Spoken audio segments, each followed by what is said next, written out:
Okay, since I beaten the game, I'm gonna watch a bunch of videos and then I will go with my review. I still haven't figured out what score I can give this game because at the end it kind of popped off. Like it was nice at the ending, but in order to get there, you have to go through like 15 or 16 hours of slop. It's slop to the point it's annoying and boring. And then you will get to the good part. And the good part is good. Absolutely. Like at the end credits, end game basically is pretty good from what I'm looking at. Like that was cool. The cutscene was pretty good, and then your choices actually affect the cutscene as well, which is very nice. Like all the cutscenes are rendered in game, which is very good, you know, and it runs surprisingly well. But I don't know how they managed to do that. But it's just the ends doesn't justify the means, right? So it's just in order to get to that point, you have to sit through like minimum 15 hours if you just play the main story, and then more than that if you do the side quest. And the side quests are pretty sure I'm guarantee it's gonna be bad. Let's see. Let's see. Go Carnage. I need a person who actually beaten the game. I don't know what their opinion. I mean, they say the game is fine. Most of them are. So many apologists. You know, with their review. What do you got? So many apologists nowadays are like working as game reviews, dude. They will apologize for everything. Bad writing.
Just come back. Let's watch a video.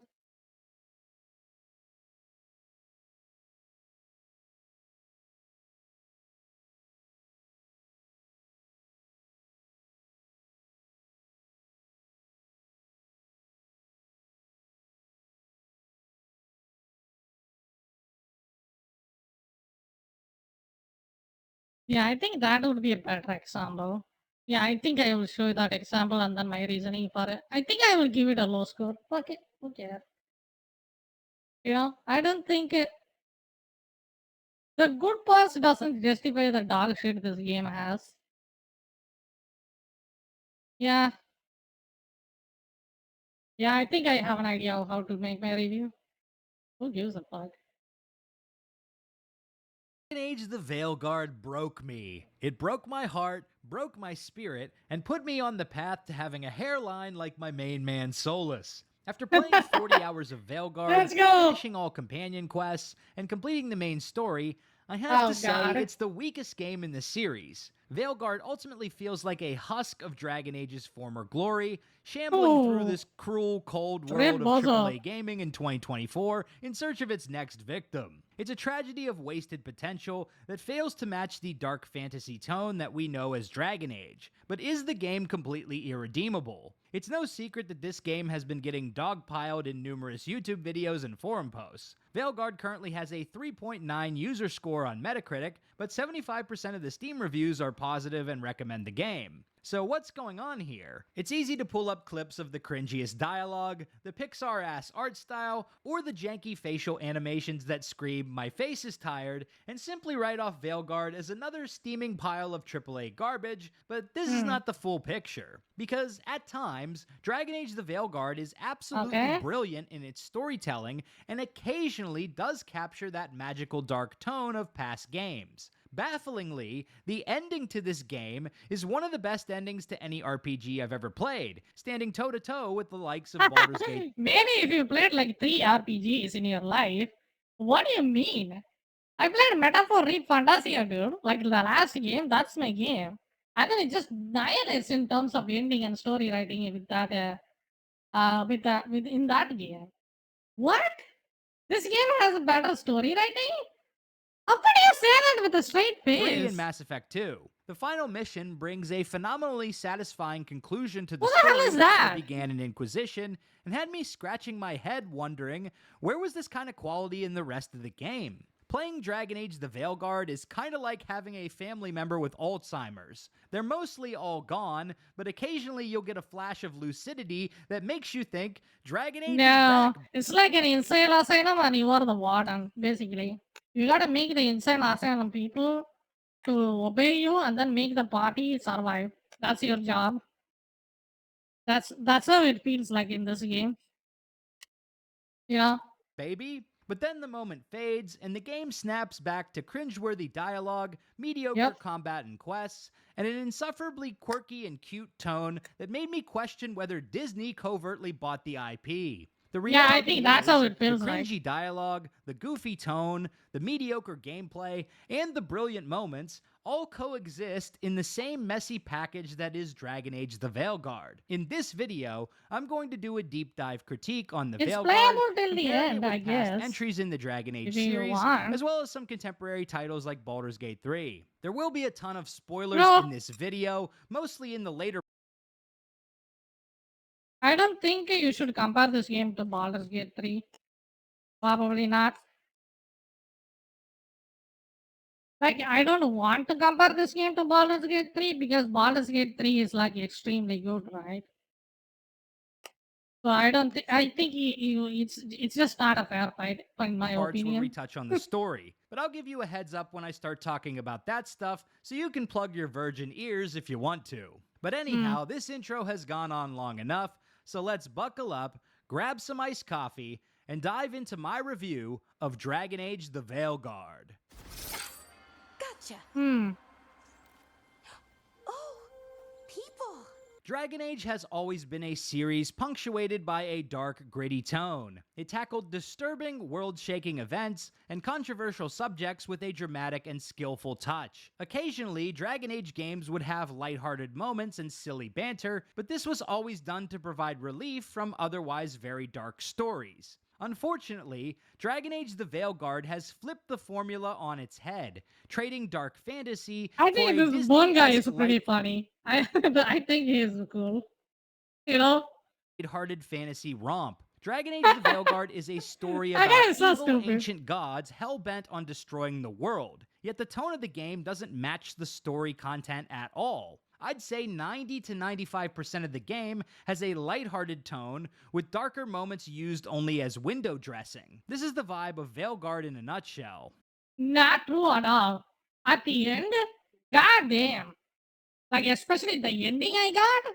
Holy shit, it went full dark. That's completely untrue. This game is not a goofy game as you think it is. This game has a dark theme, and you are basically fighting for the survival of the world, right?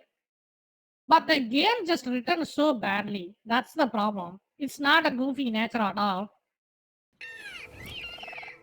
You have to promise to behave, boy.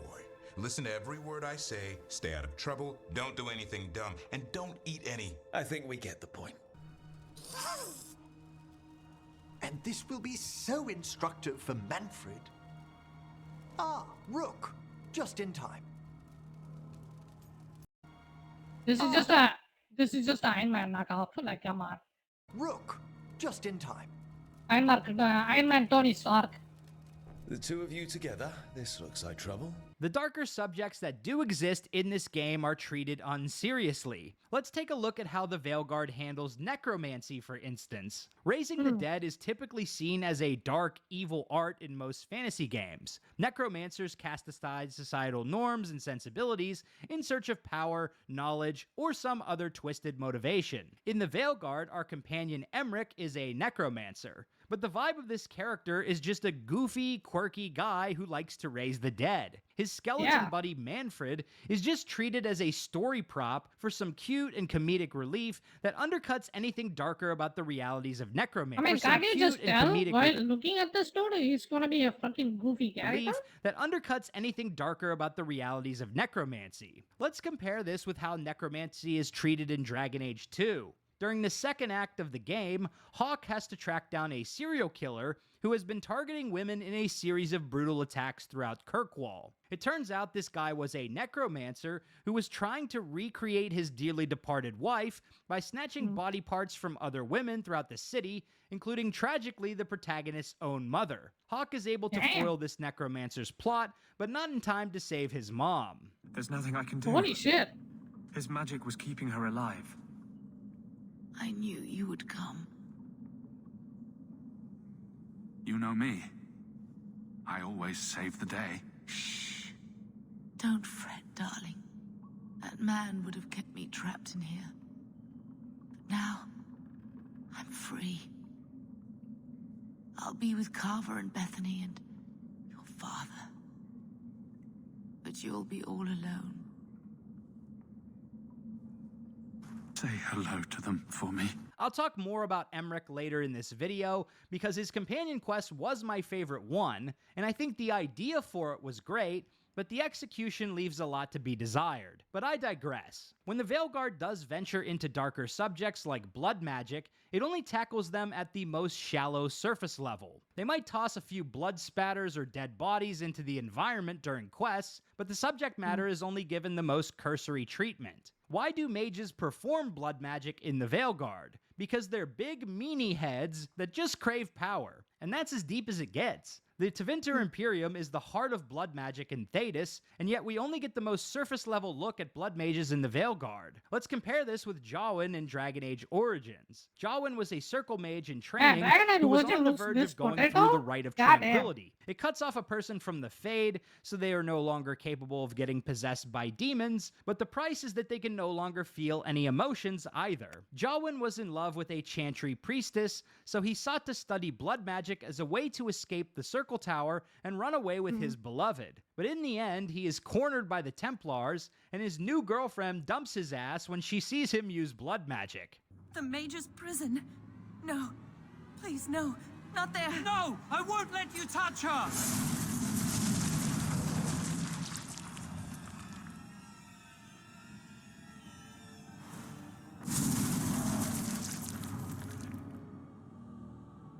By the Maker. Blood magic. How could you? You said you never... I admit, I dabbled. I thought it would make me a better mage. Blood magic is evil, Jowan. It corrupts people. Look at her changes boobs, them. guys. I'm going to give Look it how up. big that was. All magic. I just want to be with you, Lily. Please come with me. I trusted you. I was ready to sacrifice everything for you. None of the women in the new game doesn't have anything compared to that. Stay away from me.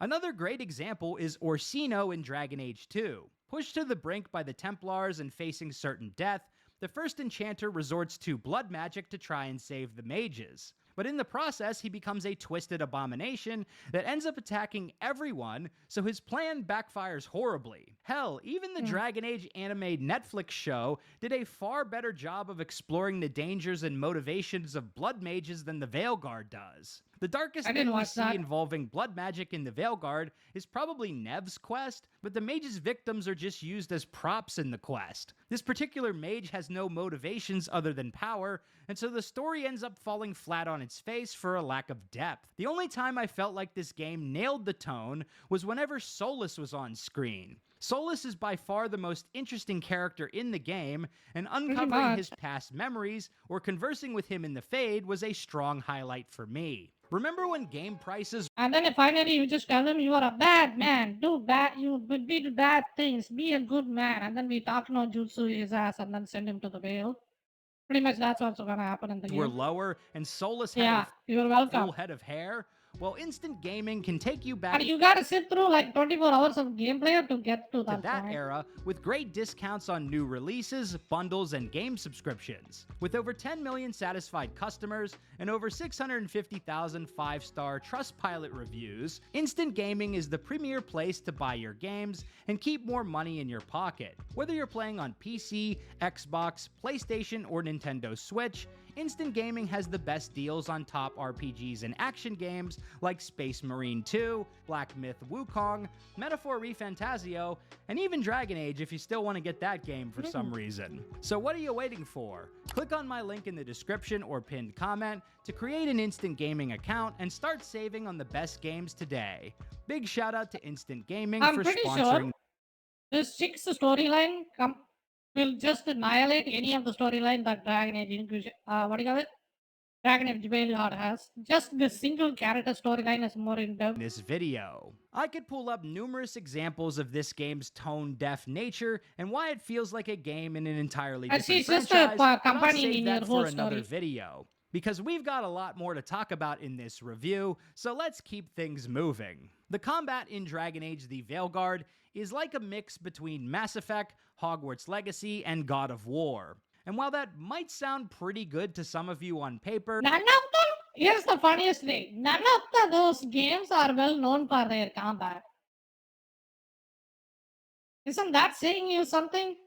None of those games. Massive, right? God of War is in kind of decent, I practice, guess. it's pretty underwhelming. I decided to play as a Yeah, no, maid, God of War and is for me, pretty- I didn't Veilguard like it. just felt like a scuffed version of Hogwarts Legacy. For most of the Nope, game, there you'll it is. just be fighting hordes of Darkspawn, Venatori, and Renegade Kunari, all of whom have very similar attack patterns and weaknesses. The enemies are spongy as hell, and so every combat encounter just becomes a boring, Yeah, he's predictable too slog. tanky as Also, shit. the overly colorful spell and ground effects create a visual mess to the point Visual where you'll be diarrhea, wondering what yeah. the hell is even happening in some of these encounters. True, that's also Most true, 100% hilariously for true. me, there's a boss fight near the end of the game that must be finished off with a stagger melee prompt, but there were so many spell effects and visual clutter on the screen that I didn't even notice the prompt for like 5 to 10 seconds. And visual clutter on the screen that I didn't even notice the prompt for like 5 to 10 seconds while I was ending the fight. The companions Yeah, are pretty me much neither. only useful whenever their abilities are off cooldown. I wish we could at least switch to them to try out different playstyles and classes, but hey, I guess I want too much. After realizing I wasn't really enjoying the combat, I decided to just crank the difficulty down to get through encounters faster and focus on the story. I think some What a smart guy. That's what exactly I did too. I think till the first dragon, I was playing the game with normal difficulty. And then I saw how jank the combat gets and how tanky the mobs are. I just don't want to deal with it. You fight the same mob, you have the shit lock-on system, and you barely do any damage. It just sucks to fight those things. You know, it's just a rock. You just hit a rock. players will have More and fun more with again. veilguard's combat, and if that is you, then more power to you, but this gameplay just ain't for me, bro. Also, side Yeah. note, the auto-targeting I for agree. staffs in this game I agree. I never seen a mob. Even Destiny bosses are not this tanky, dude. Legit. Even Destiny mobs are not this tanky. is terrible. Just the more Which power one is to fucking you, fucking but this terrible? gameplay just ain't for me, bro. Also, side note, the auto-targeting for staffs in this game is terrible. Just watch this. Auto targeting. Okay, fair enough.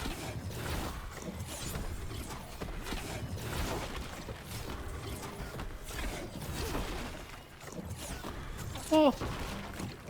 Red buzzer. Oh my god, he got it. He got it, man. He got it. The progression systems in the game also leave a lot to be desired, particularly the skill tree. The constellation-like pattern provides the Mediocre. illusion of depth. In reality, you'll just be buying incremental stat upgrades in between the new spells and abilities you actually want to unlock. It's very reminiscent of Assassin's Creed Valhalla, actually. I much prefer the more straightforward ability upgrades and unlocks that we had in Origins and Inquisition, because the extra nodes in between just look like they were designed to be used as a marketing piece to pretend like Veilguard is a deeper RPG than it actually is. So let's talk not. about quest content and exploration. Before release, the devs spoke a lot about crafting more meaningful quests and striving for quality over quantity. But if this was truly the goal, then BioWare failed spectacularly to achieve it. Outside of the companion quests and main story, most of the side quests are simple fetch and kill quests without any meaningful choices or interesting storytelling. You embark on such riveting adventures as collecting lost Dalish artifacts, clearing out strongholds of demons, and rescuing a bunch of retards who got lost in the woods. Unfortunately, the Veilguard is basically Inquisition 2.0 when it comes to side quests. And the exploration is not much better either. I knew Veilguard wasn't going to be an open world game, but I was expecting something more like the Outer Worlds, which had a small number of fairly open zones that we could explore throughout the game. Instead, we have maps reminiscent of the claustrophobic corridors of Dragon Age 2. Almost all the maps are collections of linear hallways, with a few offshoots here and there, filled with enemies and randomized loot. If you're looking to scratch that exploration itch, then this game will surely disappoint you. Companion quests are treated If you want a good exploration game, play Dark Souls 2.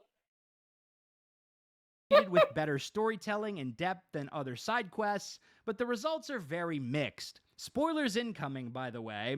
I was underwhelmed by the stories of Lucanus, Nev, and Tasha's side quests. Harding's side quest was pretty interesting as it expanded on the lore of the Titans. Davrin's quest was decent, but nothing too crazy. I was captivated by Balara's quest at first, but the ending kinda ruined it. Her long-lost brother Syrian, who she thought was dead, ended up becoming a servant to Andruil, one of the Evanuris. He started performing Red rituals on Bozo. other Dalish clan members to help expand Andruil's power, and for most of the quest, it seemed like Balara was going to have to kill her own brother to stop the rituals, which added some real conflict and tension to the quest. But at the very Holy fuck, where do I get to that? stop the That rituals, looks pretty which added badass. some real conflict Can I look like this in the game?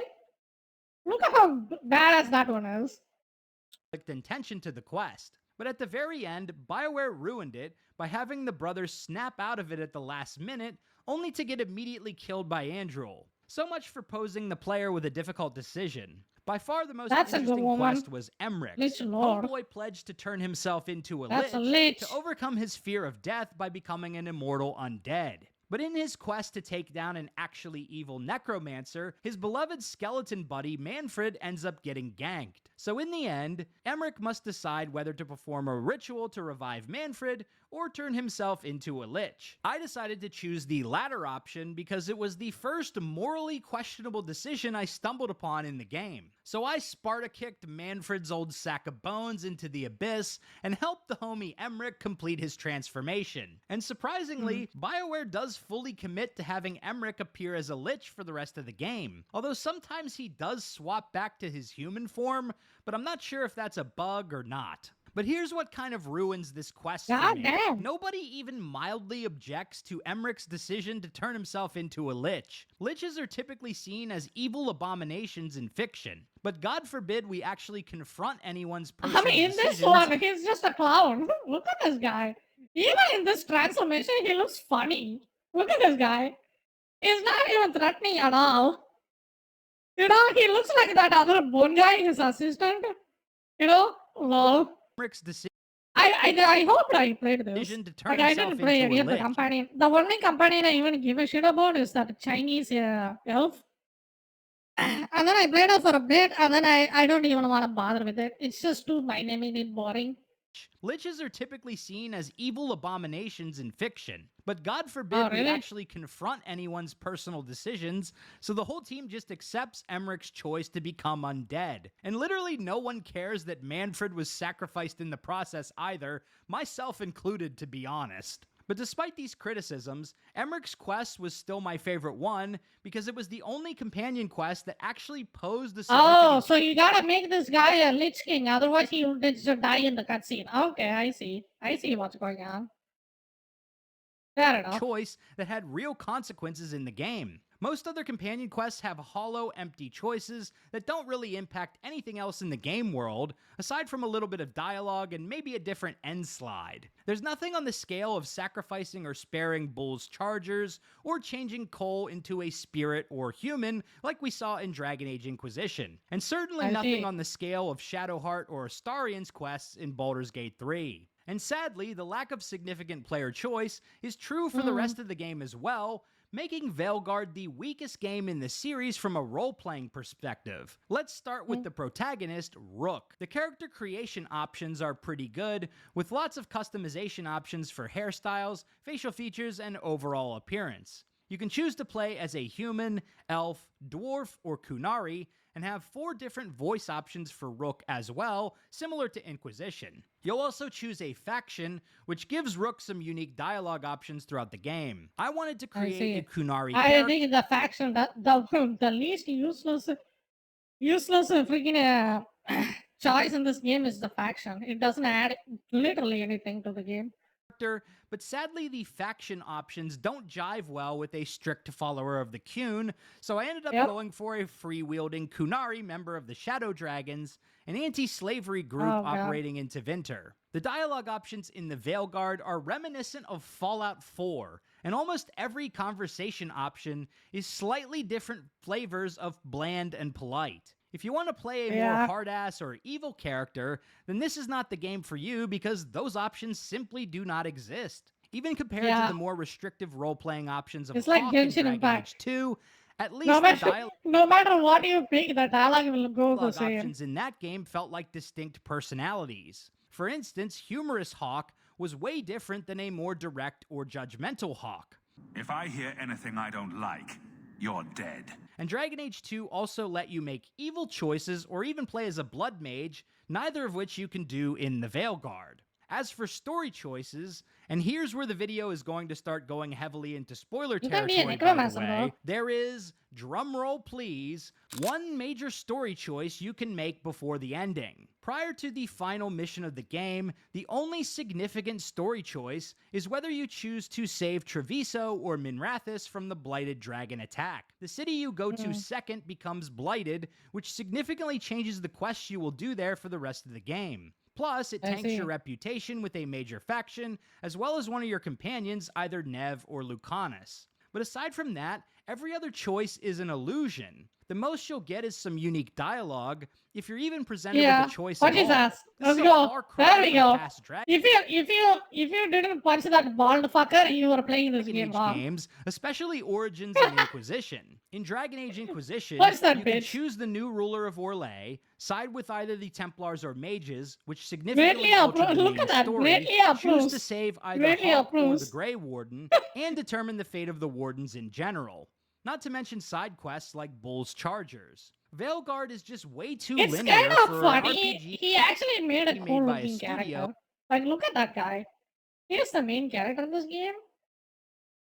Like, he looks like a Gia Chad. I think he did a good job of making that Bull's character. Chargers. Veilguard is just way too linear for an RPG made by a studio that used Like, to he be looks known like a for freaking providing tank. extensive player choice. And to me, that is the most disappointing thing about this game, and why it fell far short of my hopes for a sequel to Inquisition. Alright, let's talk about the main story and writing quality of the Veilguard. This section is going to heavily get into spoilers, so if you don't want to know how this game goes, then turn back now. The first mission of the game is honestly pretty great. We create our character, meet up with Varric and our new crew, Yeah. and stop Solus from performing a ritual to tear down the veil. Varric and one of Yeah. your companions get horribly injured in the process, and 2 elven gods escape from the prison Solus put them in. Solus gets trapped in the Fade, and then ends up like Johnny Silverhand, speaking directly in Rook's head at several points in the game. But now Solus You gotta be serious. You gotta be kidding me. You actually compared this guy to freaking Johnny Silverhand? Seriously? Come on. Come on. gets shoved far into the background, Johnny Silverhand is a 9. This one is a 0.9. and the game gets pretty boring as you go on a bunch of missions to recruit your new companions and develop a plan to stop the elven god. Do you know how Johnny Silverhand shows up for the first time? When you get possessed by him? It was epic, threatening, and it was cool. This guy just shows up in your dream. You know? Like, how can you compare that? Ron and Gillinane are extremely boring and one-dimensional It's like more like the gauntlet from what's it, Forspoken. That's how Solus was in this game. villains. Much like Corypheus in Dragon Age Inquisition, all they care I wish they showed her actual face. I want to know what's going on behind that helmet. I'm about curious. is power. So for me, it was very hard know? to get invested in the story of these villains, especially when compared to Solus. Outside of the main story, we can explore Solus's memories through a major side quest, and this is some of the best story content in the game. Also, seeing Solus before he went bald hit a little too close to home for me, as my hair ain't as thick as it used to be. One of the big problems with the Well. main story in Veilguard is that the pacing is totally fucked. Just as you're building up speed towards the ending, Yeah. the game dumps a bunch of companion quests and faction quests into your lap, which you have to complete if you want to get a chance at the best ending. Veilguard Yeah. basically copied the blueprint of Mass Effect 2. You earn your companion's loyalty by completing their quest lines, and this gives them a That's better it. chance to survive the final mission. That I is mean, awfully if you're going to uncomfortable. copy any What game, is it's definitely a happening good there? idea to copy one of your best games from the past. I just think it would have been better if we could have started working on the companion quests earlier in the game. That is actually unnerving. What was that? What is If you're happening gonna copy there? any game, it's Look at definitely a this. good idea to copy one of your best games from the past. I just think it would have been better if we could have started working What on that the even companion mean? What quests is earlier going in on? the game. Veilguard also attempted to copy the big companion confrontations of Mass Effect 2, It's just the companions are fucking obnoxious, and then they have really woke bullshit as their quest line, and then the game kind of forces you to do that quest line. Otherwise, you will get the bad ending. Yeah, real fun that one is. but the results were not so good. I can't believe you're asking for a favor as though nothing's happened. What crapped in your bed? Sorry, didn't know you two were in the Rook, middle of... excellent. Come in. We could use a second sober voice. I'm not drunk. You're drunk. It's a figure of speech. I was wondering when this had happened. What I happened? don't follow. You two Didn't seem to be bonding. I need one of these little needle things to dig some crap out of my armor. Death Mage won't give me one. First, Death a Mage. bone threader is an extremely delicate instrument. Second, it's Emmerich. Tash, my name is Emmerich, not Death Mage, not Corpse Guy, not... Death Mage. That actually sounds cool though. Let's compare this to Miranda and Jack in Mass Effect 2. Touch me and I will smear the walls with you, bitch! Enough! Stand down, both of you. The cheerleader won't admit what Cerberus did to me was wrong. It wasn't Cerberus. Not really. But clearly Yeah, you she were a looks like a mistake. walking poster. Screw What's you. going on there? You've got no idea what they put me through. Maybe it's time I showed you. Is this Our the mission lowest is too important graphics to or the let game personal looks like feelings get in this? the way. Fucking God. feelings. I just want her dead. You both know what we're up against. Save your anger for the collectors. I can What put the aside my freak? differences. People I'll take actually missions played on that? her. I mean, Sure, Miranda looks I'll do my nice. part. I'd hate Miranda, to see her Menidia, die whatever before I her get name a is. chance to fillet her myself. Man, BioWare just really ain't what it used to be. Veilguard also has cameo Jesus. appearances from several packs. I mean, compared to this, the new game is way better. Ain't what it used Look to at Before I this. get a chance to fillet her myself. Man, Look at her face and look at this guy's face. BioWare just really ain't How people saw this and they said it was acceptable, dude. God. what it used to be. Veilguard also has cameo appearances from several Oh my past God. companions, including Varric, Morrigan, Dorian, and most surprisingly, Isabella. But their inclusion in the game is a mixed bag, especially considering you can't really talk to these characters or ask them many questions about their past. Varric is They don't sidelined even and show shoved up. into a bedroom for the whole game for reasons I will mention later, so we barely interact with him at all. Morrigan will Yeah. not talk about the events of Dragon Age's origins, nor whether she has a child or not. However, Morrigan will reveal that she absorbed a piece of Mythal, so she can provide information about the Dreadwolf and Mythal's connection with him, which was pretty cool. And if you never played a Dragon Age game before, you'd never even know that Isabella was in 2 previous games because she never mentions Ferelden or Kirkwall or Hawk, or even how she Yeah, I came to didn't play both of those games, so I don't no idea what they're talking about. This is my first ever Dragon Age game, and God. be the leader of the Lords of Fortune. Dorian probably had the most satisfying inclusion because he has a whole side quest where you can make him the Archon of Tevinter or side with his friend Maevaris Talani, who was mentioned during the Trespasser DLC. Your Inquisitor will also make an appearance in the game, but I somehow missed the option to create mine during the character creation screen, so I ended up with the default Soul Velen who romanced Solus. But anyhow, after going through some linear missions rip. and cleaning up This guy was cool. This guy was threatening. You know? This guy is a better, more threatening villain than the villain himself. That's how I felt when I played this game. He just sat in front of you and then gives you a monologue. And I was actually afraid of this guy than the main villain. your companion quests, you'll eventually find out where the gods are hatching their own plan to tear down the veil. And the way you get this information is kinda ridiculous. One of the Kunari Antom leaders makes himself willingly go insane so he can learn the location where the god's Yeah. ritual will take place, just so he can get This guy is brutal. This guy could have been a good that info villain. to Rook. So he essentially just sacrifices himself, and with his dying breath, he yells out, It feels like when you talk to him, when you talk to this guy, it feels like any second he could just instantly kill you. That's how it felt like when you were conversating with this dude. You know?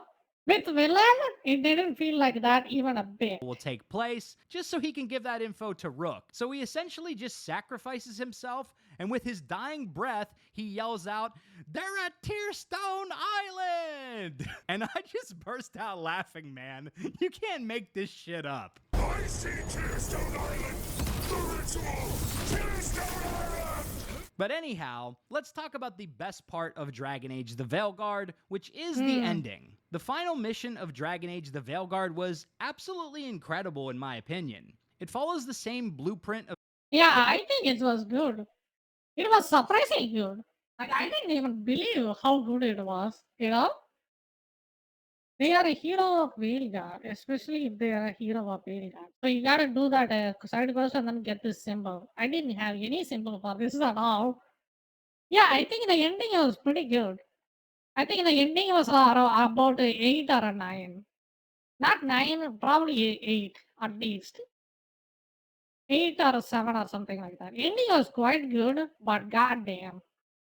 That's the only part about of this Mass game that is Effect good. 2's final mission, where When the game just ends. you have to select companions for certain roles in the mission. If you choose the Yeah, wrong person for this was badass. the This job was good. or skip their loyalty quest, then someone can wind up dead. I miraculously managed to stumble through the whole mission and only lost one companion. You will always lose either Harding or Davrin, depending on who you choose for the first squad leader, because this is essentially an Ashley versus Caden type moment. Balara ended up I getting see. blighted during my final run, which added some tension for my mission since her and Rook were in a relationship. Anyhow, after killing Gillinane and losing Davrin, Rook gets trapped in the Fade, and Solus escapes with the Lyrium dagger. Yeah, And at yeah, especially this scene and this review was so good.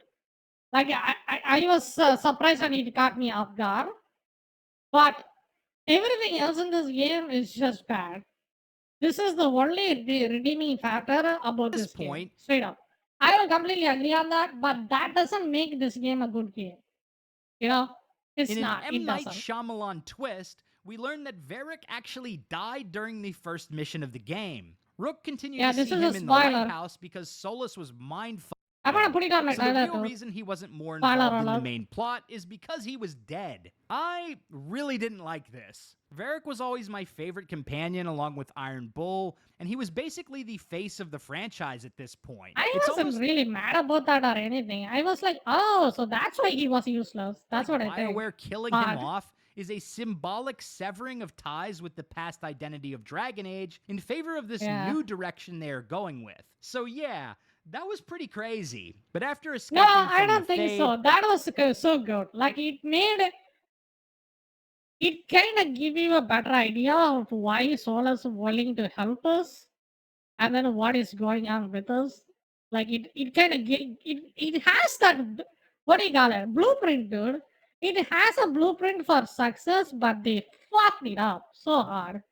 You know, Rook will you done temporarily team fucked up it with up. Solus and fight his way towards Elgarnon. It was awesome Pretty watching much. the Dreadwolf really cut loose and just show off his true powers. Man. Ultimately, we learned that I wish I can be a better Solus was image like planning to that. betray us again. No We're surprise just a there. piece of shit compared to Because the if we Red wiped Wolf. out the last of the Evanuris, then there would be nothing stopping Look at Solus this from guy. tearing He down just the blows veil. the shit So up. the team hatches a plan to either trick, force, or convince Solus to bind himself to the veil and save the world of Thetis as we know it. And after defeating Elgarnon, we get that chance to either complete Solus's redemption arc or banish his ass to the Shadow Realm. I really like the ending Yep, where pretty we much. convince Solus to stand down, especially given the presence of Morrigan/Mythal and an elven inquisitor who romanced Solus in Dragon Age Inquisition. For me, this moment really brought about a satisfying conclusion to Solus's story and the events set forth in Trespasser and Inquisition. But was it worth it to slog through over 35 hours of mediocre or bad content to get to this point? Man, I'm not so sure. Exactly. At the end of the day, Exactly. This is the problem. Like the game kind of gets better at the end, but you have to sit through like 35 hours of the slog fest you have to deal with. Dragon Age the Veilguard is all over the place. The highs of the game are extremely high, Yeah. and the low points are approaching the core of the Earth. Many of us waited 10 I'm approaching the core of the earth. Look at years that. for this I went even further, and then I think the lows are going to the sequel to abyss come with out, this game. and unfortunately the game just fails to deliver on the experience I wanted to see. The decline in writing Absolutely, quality, I agree. the ever-narrowing scope of player choices, the lack of respect for past choices, the trend chasing, the massive shift in tone, the budget animations and Pixar-ass art style, all of these things detract from what could have been a great game. Dragon I Age mean, the I Veil- don't really mind this.